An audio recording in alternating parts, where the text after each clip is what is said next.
예, 안녕하십니까. 오늘 말씀은 왕으로 나신 예수님 말씀입니다. 말씀은 마태복음 2장 1절에서 23절까지 읽겠습니다. 2절, 2절, 유대인의 왕으로 나신 이가 어디 계시냐? 우리가 동방에서 그의 별을 보고 그에게 경배하러 왔노라 하니. 아담이 선악과를 따먹음으로 하나님과 관계가 단절이 되었습니다. 그래서 그 걸림돌이 이 죄 문제를 해결하기 위해서 약속대로 임마누엘 예수님께서 이 땅에 오셨습니다. 1. 헤롯 왕 때에 예수께서 유대 베들레헴에서 나와서 동방으로부터 박사들이 예루살렘에 이르러 말하되, 예수님은 헤롯 때에 예루살렘에서 나셨고 그때 동방에서 박사들이 예수님을 경배하러 왔다는 것입니다. 이곳에 나온 박사들은 헬라어로는 마고이, 영어로 와이즈맨으로 고대 점성가들, 오늘날 천문학자들이라고 할 수 있습니다. 아마 바벨론으로 끌려갔다 귀환을 하고 일부 그곳에 남겨진 디아스포라들을 통해서 이사야 때부터 메시아 대망 사상이 이렇게 회자되었는데, 중동 일대에도 야금야금 파고 들었던 것 같습니다.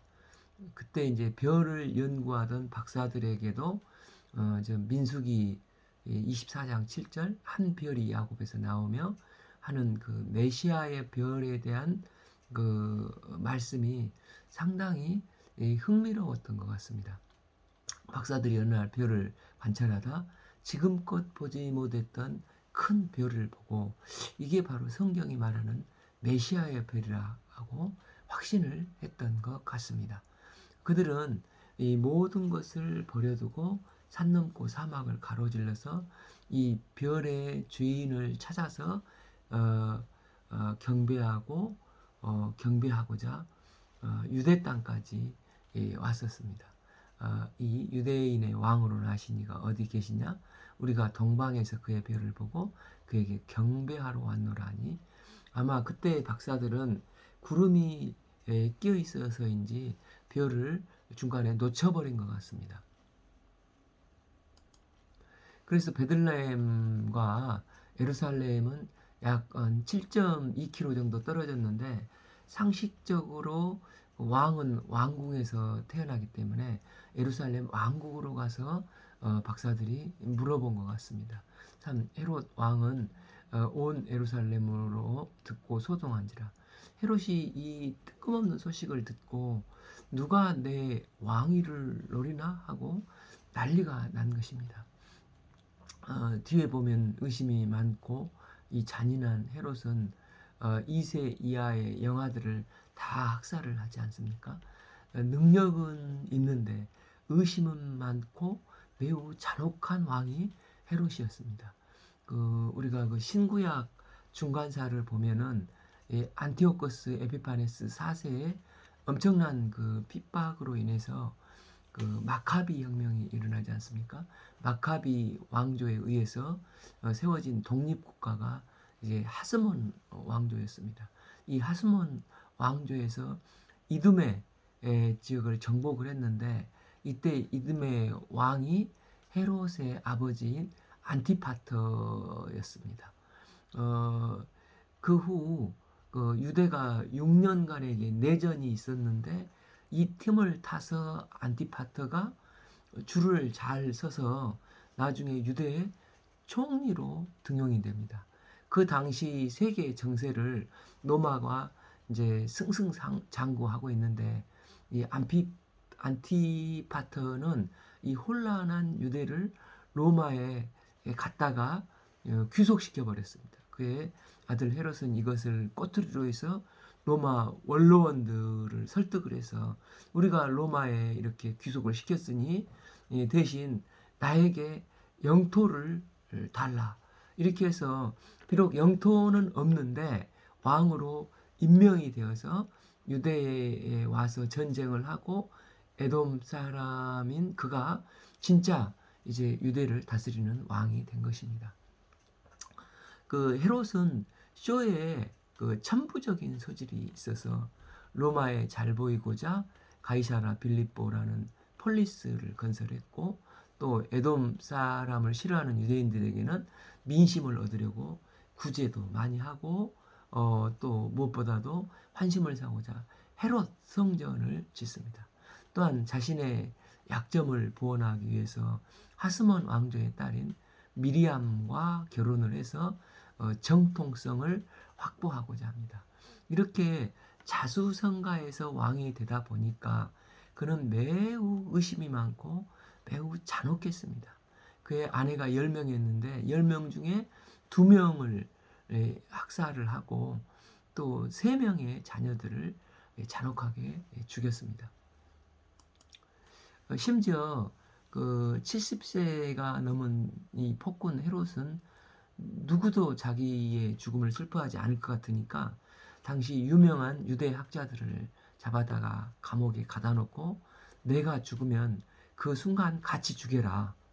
그러면은 헤롯이 죽을 때 그 유대 학자들도 죽었으니까 그 유족들이 통곡을 할 거 아닙니까? 그래서 이 통곡 소리를 죽으면서 이 듣고 싶은 이 정신병자와 같은 자였습니다. 헤롯은 곧바로 이제 구약에 능통한 성경학자들을 불러 제스처를 취하기 시작합니다. 자, 왕이 모든 제사장들과 백성의 서기관들을 모아 그리스도가 어디에서 나겠느냐 물으니 오 이르되 유대 베들레헴에서 오니 이는 선지자로 이렇게 기록된 바 6. 또 유대 땅 베들레헴아 너는 유대 고을 중에 가장 적지 아니하도다. 내게서 한 다스리는 자가 나와서 내 백성 이스라엘의 목자가 되리라 하였음이니라. 그러니까 이제 그 베들레헴의 이름은 떡집이라는 이름이지 않습니까? 그러니까 루시 보아스를 만나서 결혼을 해서 살던 곳으로 그의 이제 증손자 이 다윗의 고향입니다. 그래서 사람들은 이 베들레헴을 다윗성이라고 불렀습니다. 일찍이 미가 선지자가 그 미가 5장 2절에서 베들레헴 에브라다야 너는 유다 족속 중에 작을지라도 이스라엘을 다스릴 자가 내게로 나올 것이라. 그의 근본은 상고의 영원에 있느니라. 이렇게 예언을 했는데 이 말씀은 구약의 예언의 성취라고 할 수가 있습니다. 이 폭군 헤롯은 권력으로 힘으로 자기만을 강화시키고자 하는 마음으로 백성을 다스렸는데, 베들레헴에 나신 메시아는 사랑과 진리로 그의 백성을 목자같이 다스립니다. 7. 헤롯이 가만히 박사들을 불러 별이 나타나며 때를 자세히 묻고 8. 베들레헴으로 보내어 이르되 가서 아기에 대하여 자세히 알아보고 찾거든 내게 고하여 나도 가서 그에게 경배하게 하라. 표리부동하고 음흉한 헤롯은 박사들이 자기의 이런 계략에 완전히 말려들었다고 흐뭇한 생각을 하고 있었습니다. 그 박사들이 왕의 말을 듣고 갈새 동방에서 보던 그 별이 문득 앞서 인도하여 가다가 여기 있는 곳 위에 머물러 서 있는지라. 10. 그들이 별을 보고 매우 크게 기뻐하고 기뻐하더라. 11. 집에 들어가 아기와 그 어머니 마리아가 함께 있는 것을 보고 엎드려 아기께 경배하고 보배압을 열어 황금과 유황과 모약을 예물로 드리니라. 이 그들이 꿈에 헤롯에게서 돌아가지 말라 지시하심을 받아서 다른 길로 고국으로 돌아가니라. 동방 박사들은 에베자로 주님께 경배를 드렸습니다. 에베자의 특징이 무엇입니까? 크게 기뻐한다는 것입니다.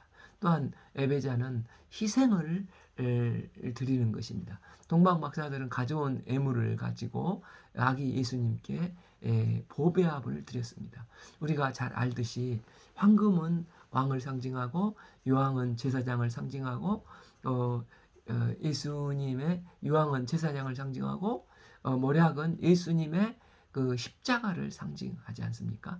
또한 참된 예배는 하나님의 지시하신 말씀에 절대 순종하는 자입니다. 헤롯처럼 내면에 나 자신이 왕일 때는 내 뜻대로 안 되니까 환경과 조건을 탓하고 원망 불평을 하지만 반면에 동방 박사들처럼 예배하는 자가 되어서 예수님을 경배할 때 예수님이 나의 중심의 왕이 되시고 그러할 때 기쁨이 충만하여 헌신된 삶을 살게 되는 것입니다. 우리가 진정한 왕 되신 예수님의 다스림을 받아서 주님을 경배하고 예배하는 이 복된 삶을 살 수 있기를 기도합니다. 13. 그들이 떠난 후에 주의 사자가 요셉에게 현몽하여 이르되 헤롯이 아기를 찾아 죽이려 하니 일어나 아기와 그의 어머니를 데리고 애굽으로 피하여. 그러니까 누가복음에는 마리아가 믿음의 순종의 중심에 있는 것을 강조하고 있는데 이 마태복음은 요셉의 이런 그 순종, 이 믿음을 강조하고 있습니다. 주의 사자가 급히 일어나 애굽으로 가라고 요셉에게 말씀하셨습니다. 애굽은 우리가 그 창세기 아브라함이나 야곱을 볼 때 어려울 때마다 피난 갔던 장소였고 또 바벨론에게 멸망 당했을 때도 죽어도 바벨론으로 가기 싫은 일부가 에레미야를 끌고 피난했던 곳이 애굽이지 않습니까? 그러다 보니까 그 돌아오지 않았던 이 디아스포라들이 그 애굽의 그 알렉산드리아의 부근에 약 100만 명 정도가 그 요셉 당시에 공동체를 이루고 있었다고 합니다. 그래서 BC 2세기의 자녀들이 히브리어 성경을 읽지 못하니까 헬라어로 성경을 알렉산드리아 지역에서 70인역을 번역을 하지 않습니까?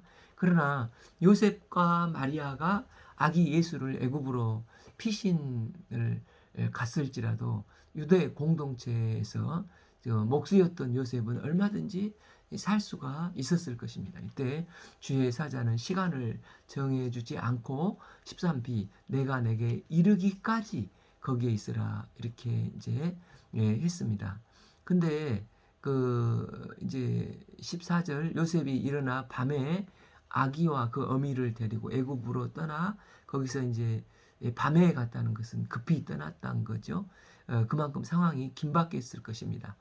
그런데 그 15 헤롯이 죽기까지 거기에 있었으니 이제 보통 헤롯의 통치를 BC 47년에서 이 4년경으로 보고 있는데 그러면 아마 그 예수님이 한 BC 6년에서 4년경에 태어난 걸로 추측을 하는데 요셉이 1, 2년 애굽에 가서 살았던 것을 볼 수 있습니다. 15b 이는 주께서 선지자들을 통해 말씀하신 바 애굽으로 내 아들을 불렀다 함을 이루려 하심이니라. 이 말씀은 호세아 11장 1절 말씀입니다. 호세아서에서는 말씀의 의도는 이스라엘의 애굽의 노예 생활을 하는데 하나님께서 출애굽을 시켜주셨다는 것입니다. 이처럼 요셉 마리아와 아기가 애굽에서 정착을 하고 애굽에서 디아스포라로 충분히 살 수가 있었지만 그런데 그 헤롯이 죽기까지만 거기 있어야지 죽고 나면은 돌아와서 이스라엘에서 복의 근원의 삶을 사셔야 했습니다. 이것은 과거 선지자의 말씀을 이루려 함이라. 마태는 계속해서 구약의 약속의 성취임을 말씀하고 있습니다. 16. 헤롯이 박사들에게 속은 줄 알고 심히 노하여 사람을 보내어 베들레헴 그 모든 지경 안에 있는 산의 아이들을 박사들에게 자세히 알아본 그때를 기준하여 2살부터 그 아래로 다 죽이니 헤롯은 미친 듯이 영아들을 학살하였습니다. 17. 이에 선지자 에레미야를 통하여 말씀하신 바 18 라마에서 슬퍼하며 크게 통곡하는 소리가 들리니 라헬이 그 자식을 위하여 애곡하는 것이라. 그가 자식이 없으므로 위로받기를 거절했던 함과 암이 이루어졌느니라. 이 라마는 그 라헬이 죽어 묻혀 있는 곳인데, 라헬의 자녀인 이 베냐민 지파가 이제 바벨론 포로로 끌려가기 위해서 잡혀서 이곳에서 집결을 해가지고 이제 끌려갔다고 합니다. 이때 에레미야는 31장 15절에서 라마 이 라마 라헬이 자식들의 후손이 포로로 끌려가는 모습을 보면서 얼마나 통곡을 했겠느냐 하면서 슬픔을 표현을 했습니다. 그런데 이게 예수님 탄생 때도 그렇게 이루어졌다는 것입니다. 19 헤롯이 죽은 후에 주의 사자가 애굽에서 요셉에게 현명하여 이르되 20 일어나 아기가 그의 어머니를 데리고 이스라엘 땅으로 가라. 아기의 목숨을 찾던 자들이 죽었느니라. 여기에서 아기의 목숨을 찾던 자들이 복수인데, 그러니까 헤롯뿐만 아니라 그 아들들도 아기의 목숨을 죽이고자 찾았다는 것입니다. 예수님이 죽음을 피해서 애굽으로 갔다가 돌아오는데, 이 배경은 모세도 영아 살해 사건과 비슷하지 않습니까? 또 모세가 호렙산에 있을 때 하나님께서 부르셔서 목숨을 찾던 자들이 죽었느니라, 이런 말씀을 쓰고 있는데, 이것은 예수님의 구원 사건이 제2의 출애굽 사건이요 제2의 모세를 연상시키고 있는 것입니다. 그러면서 이 내용은, 약속은 반드시 성취된다는 것입니다. 21 요셉이 일어나 아기가 그 어머니를 데리고 이스라엘 땅으로 들어가니라. 여기서 구체적으로 어떤 베들레헴이나 또 그 환경이 좋은 예루살렘으로 돌아가라 하지 않고 포괄적인 이스라엘 땅이라고 하고 있지 않습니까? 22 그러나 아켈라오가 그의 아버지 헤롯을 이어 유대 임금이 됨을 듣고 거기로 가기를 무서워하니. 그러니까 요셉이 이 아켈라오가 왕이 된 것에 대해서 무서워한 것입니다. 헤롯이 이게 죽자 그 아켈라오에게는 유대 사마리아 지역을, 또 빌립에게는 이두메, 또 안디바에게는 갈릴리 지역을 다스리도록 하였습니다. 그런데 요셉이 이제 그 생각을 했던 장소는 이 아켈라오가 다스리고 있는 그 친척들이 있는 베들레헴이나 아니면 살기 좋은 예루살렘, 이렇게 생각을 하고 있었는데, 그곳은 헤롯 대왕 못지않게 잔인한 그 아들이 살고 있었습니다.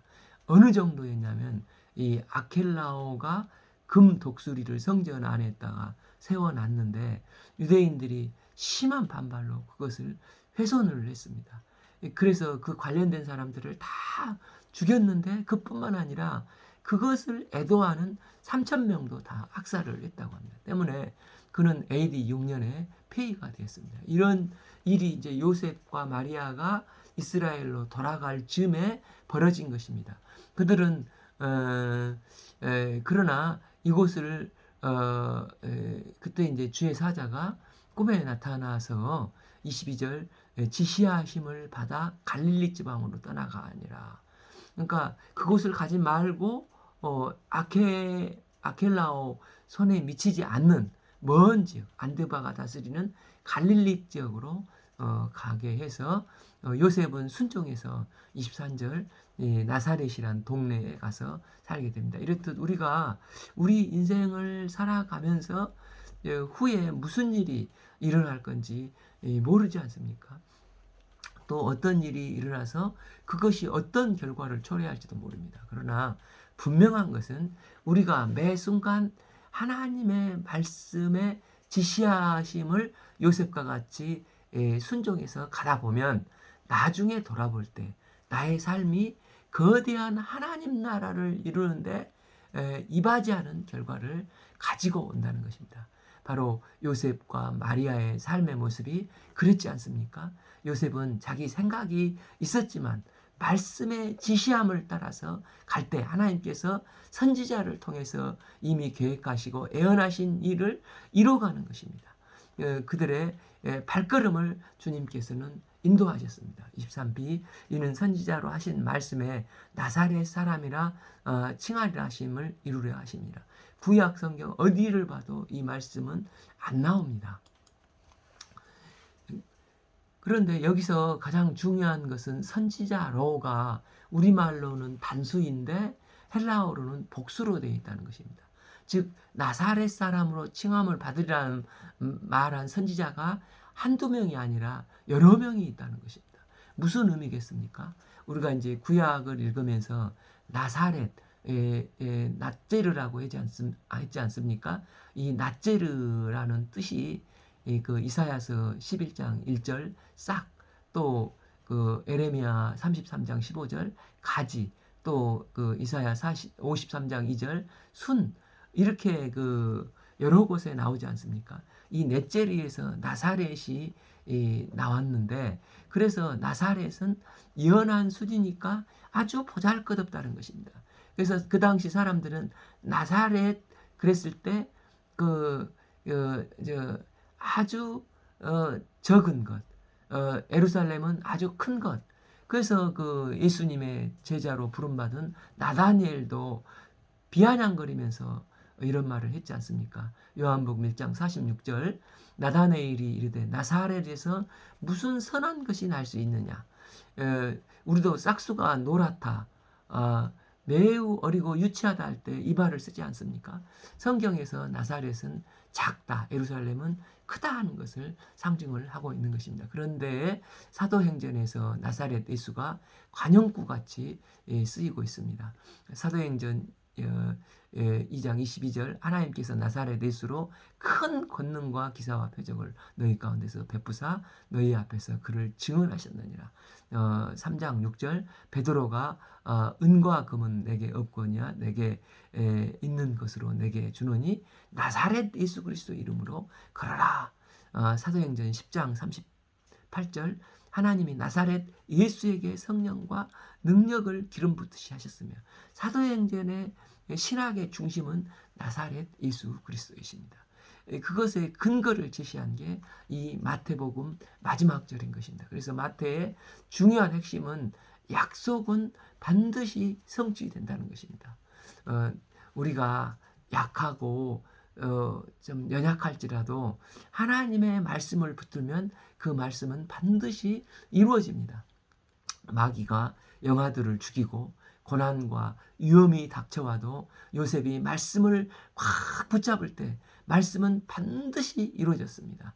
요셉은 연약한 사람이었습니다. 그러나 말씀을 붙들고 지시함을 따라갔더니 다 하나님의 뜻을 이루는 구속 역사의 도구로 귀하게 쓰임받게 되었습니다. 우리가 어떤 가운데서도 말씀을 의지해서 하나님의 인도함을 받는 복된 인생이 되길 기도합니다. 오늘 말씀은 마태복음 2장을 읽었습니다. 감사합니다.